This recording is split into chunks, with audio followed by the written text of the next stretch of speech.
Hey everyone, it's Brittany here with Green Bee Flowers. So today's video, we are going to be spending some time in greenhouse number 2.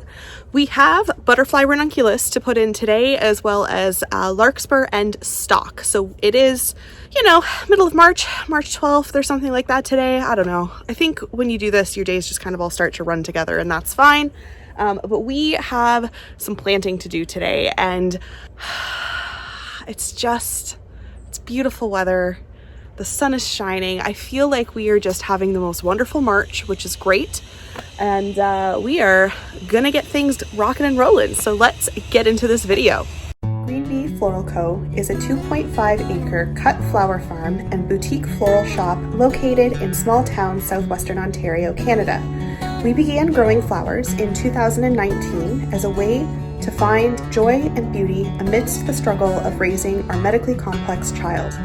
In 2023, we opened our dream floral shop in our little hometown, bringing modern floral design, our favorite luxe imported blooms, and seasonal local flowers to our community. Welcome to our little flower-filled world. We're so glad you're here.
Alrighty, so behind me here, we have like a whole bunch of crates of pre-sprouted butterfly ranunculus. Now, I'm going to preface this by saying this is our first year doing butterfly ranunculus at the farm. I love butterfly ranunculus. It's one of my favorite things to use for weddings and things like that. However, I did take some advice on these from somebody who has grown them before. The first thing is that we don't soak them quite as long. So where regular ranunculus need 4.5-ish hours to plump up, butterfly ranunculus have thinner but longer corms, legs.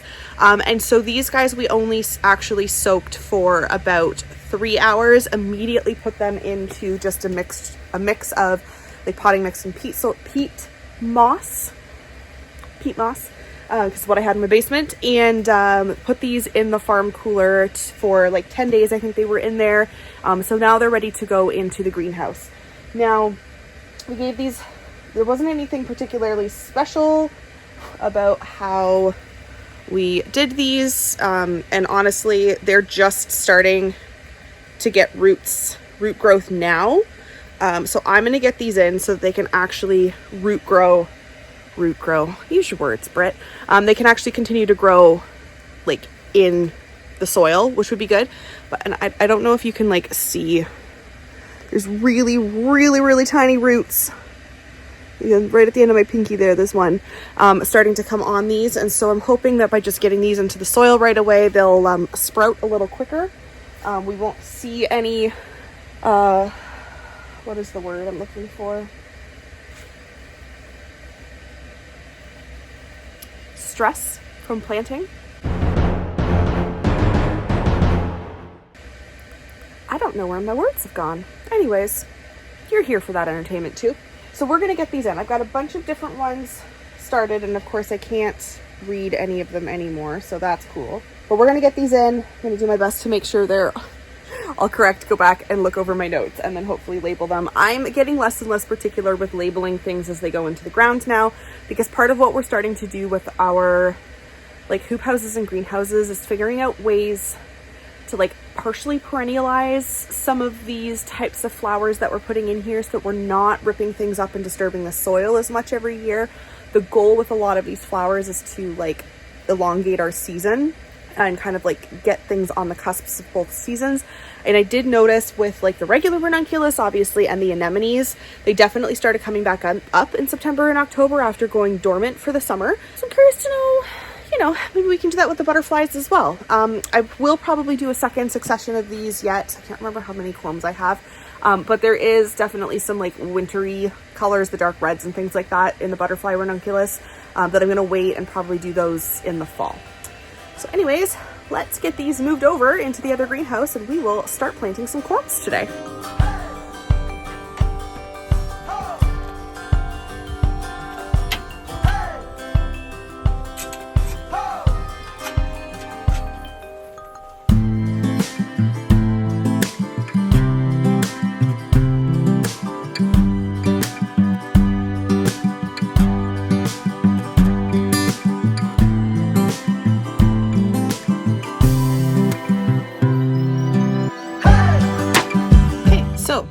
Basic tools needed for some greenhouse planting. We use landscape fabric pegs for this, just for labeling, something bright, and flagging tape, Sharpie. Everybody loves a good Sharpie. And then of course, your good old, apparently this has things on the end, serrated trowel, knife, blade for planting. I love this specific tool. It is, oops, sorry about that, made in Japan, specialty knife. I think my husband got this as a gift. It's called the Specialty Knife of Function Blade. We've had this one for probably 4 years now. It is one of the best tools in the flower farm equipment that we have. I know there's a lot of mixed feelings on these because some of them break, but this one I find has been really sturdy. It's nice to hold, it's nice and light. At one point it did also have something to hang it up with. So this is what we're gonna need. I'm going to show you next how I'm gonna put in the butterfly ranunculus. Behind me here you can see that we already have Hortonova netting laid. Now, normally we would just like eyeball it and space them apart, but for the butterfly ranunculus, because we know that we're going to need to net them as they go up, this is gonna be really helpful for planting so that everything's properly spaced apart. I'll be doing about 4 like corms per row as we work our way back. So I'm gonna go like every other, probably be 3 honestly, every other, and then that'll give them lots of space to like spread out and to grow. Because ranunculus, butterfly ranunculus are quite large. They're larger than regular Italian ranunculus. So because they bush out a lot more, we wanna make sure that they're not suffocating each other. I have 3 different varieties of the butterfly ranunculus that I'm putting in right now. The first is the Ariadna variety. It looks like this. The second variety is just white butterfly ranunculus because we love that air that butterfly ranunculus gives you. They kind of look like cosmos a little bit when they're white in the spring. And then the last variety that we're putting in is called Musa, M-U-S-A. So those are the 3 that I'm going to get planted in, and then once I've got those all the way in, the remaining part of the row is going to be regular series salmon, rosa, and white normal Italian ranunculus. So let us get planting. Well, Nick is back there finishing up putting wiggle wire and all sorts of little things to finish the greenhouse up in. So let's get going. The other nice thing I like about this knife is that it has measurements here on the front, so I already know that if I'm going 4 inches deep, which is what I'm going to do. Which is what I'm going to do for the butterfly ranunculus. I can see it right here on my blade that's how deep I need to go. Makes digging the holes really easy.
So I've now run out of space in my butterfly ranunculus row here.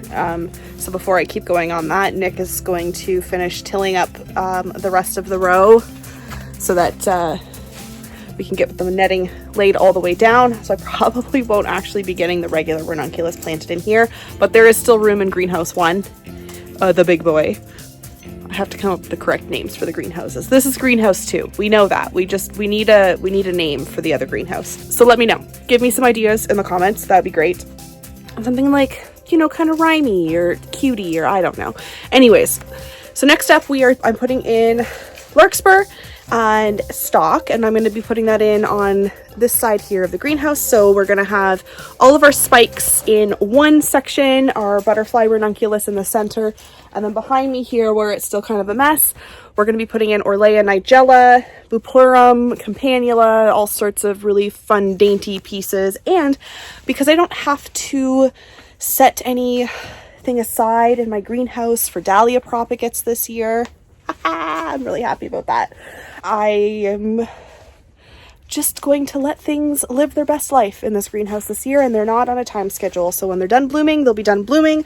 But until then, we're going to get this all planted up so that we will have May, June, and July flowers in these greenhouses. The root systems on these Larkspur are so good. These are the ones we germinated in the fridge and then planted the seeds, and so we have almost 100% full germination on these, which I'm really happy about. But I mean, it's a decent amount of Larkspur. Probably about 200 seedlings that I'm sticking in here right now, and then next up will be the stalk. There we go. So with the Larkspur, what I'm actually going to do is plant them 4 across. So we've got four holes on the netting here. So that means I can actually just go ahead and put these in one in every hole. So it should be about 1 seed or 1 cell tray per, which is nice simple math. I like that.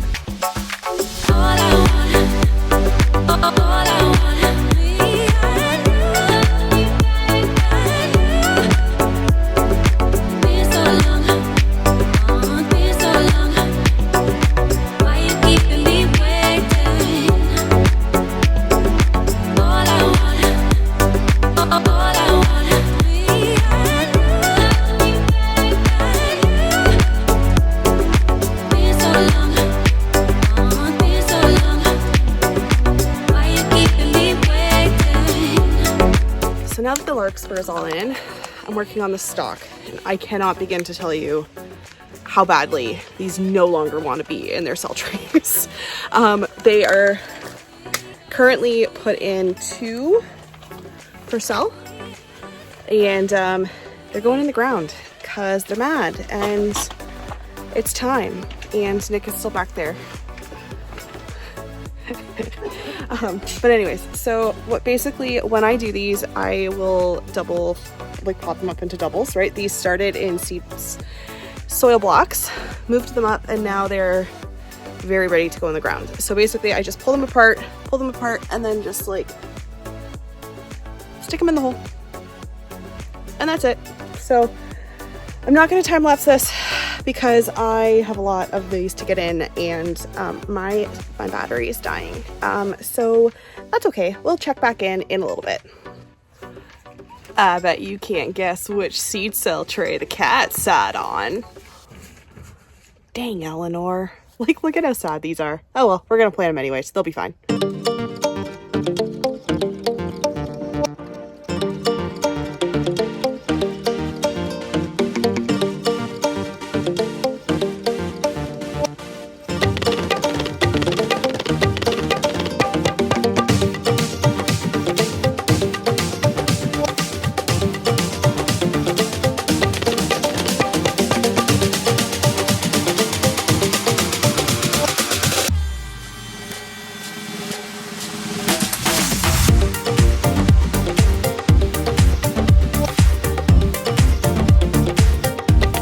Parcel is in from Global Horticultural, and I'm very excited about this because we have 500 new farm workers starting today.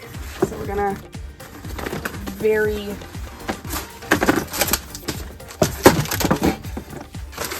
gonna get this. Oh my goodness! All this packaging just for these guys. And here we are. There's a whole assortment of them. So we're gonna let these guys out. These are native ladybugs. If you are gonna purchase beneficials to use in your greenhouse, you always want to make sure that you are purchasing something that is native. So we use a company that we trust, and I highly recommend them if that's what you're wanting, but they are small. Look at how cute they are. So let's they're going to be on aphid control. Let's get these guys unleashed.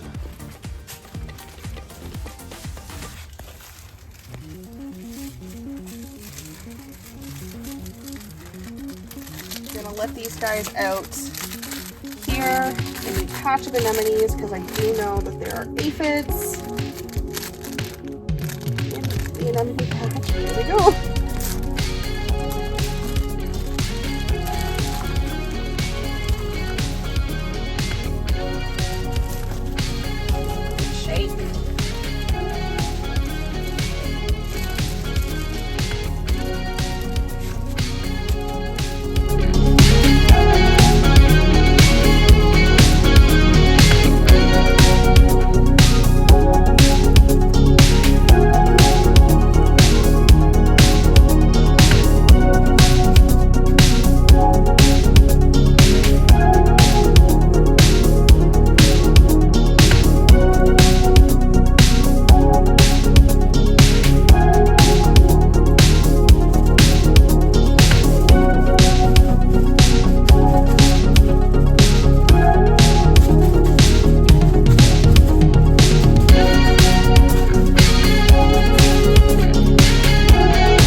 Guy's already having a snack.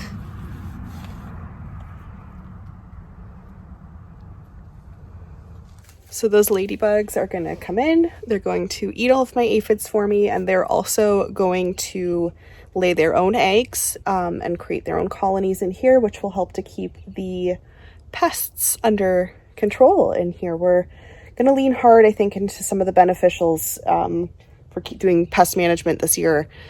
We have used safers in the past to keep aphids under control, but this year our ranunculus and our anemones are far enough along earlier in the season that we can get a head start on dealing with those annoying little green aphids earlier. So I'm excited to see how they feast over the next week or so, and how it grows and changes, and we'll keep tabs on the health of the plants. Anyways, I wanted to say thank you so much for watching. As always, if you have any questions, post them down in the comments below. If you enjoyed this video, don't forget to hit that like button and subscribe to our channel if you're looking for more flower farming content. Hope you guys all have a great day. We'll see you in the next video. Bye-bye.